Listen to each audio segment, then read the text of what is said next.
অন্তর্বর্তীকালীন সরকারের প্রধান উপদেষ্টা অধ্যাপক ডক্টর মোহাম্মদ ইউনূস বলেছেন, জাতীয় ঐকমত্যের ভিত্তিতে প্রধান সংস্কারগুলো সম্পন্ন করে 2025 সালের শেষ দিক থেকে 2026 সালের প্রথমার্ধের মধ্যে নির্বাচনের সময় নির্ধারণ করা হতে পারে।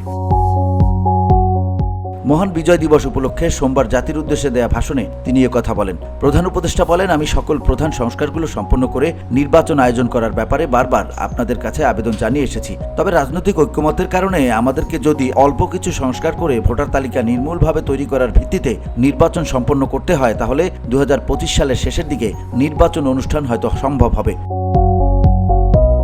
তিনি বলেন, যদি এর সঙ্গে নির্বাচন প্রক্রিয়া এবং নির্বাচন সংস্কার কমিশনের সুপারিশের প্রেক্ষিতে এবং জাতীয় ঐকমত্যের ভিত্তিতে প্রত্যাশিত মাত্রার সংস্কার যোগ করি, তাহলে অন্তত আরও 6 মাস অতিরিক্ত সময় লাগতে পারে। মোটা তাকে বলা যায় 2025 সালের শেষ দিক থেকে 2026 সালের প্রথমার্ধের মধ্যে নির্বাচনের সময় নির্ধারণ করা যায়।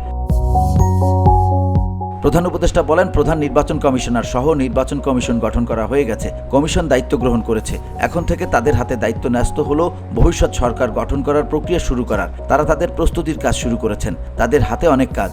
তিনি বলেন, প্রথমে সবচেয়ে বড় কাজ ভোটার তালিকা হালনাগাদ করা। এটা এমনিতেই কঠিন কাজ। এখন কাজটা আরও কঠিন হলো এজন্য যে গত 3টা নির্বাচনে ভোটারদের অংশগ্রহণ করার সুযোগ ছিল না। ভোটার তালিকা যাচাই করার সুযোগ হয়নি কারোর। অধ্যাপক ইউনূস বলেন, গত 15 বছরে যারা ভোটার হবার যোগ্য হয়েছে তাদের সবার নাম ভোটার তালিকায় তোলা নিশ্চিত করতে হবে। এটা একটা বড় কাজ। ছাত্র জনতার অভ্যুত্থানের পর এখানে গলদ রাখার কোনো সুযোগ নেই। দীর্ঘদিন পর এবার বহু তরুণ তরুণী জীবনে প্রথমবারের মতো ভোট দেবেন। প্রধান উপদেষ্টা বলেন, অতীতে তাদেরকে সে অধিকার এবং আনন্দ থেকে বঞ্চিত করা হয়েছিল।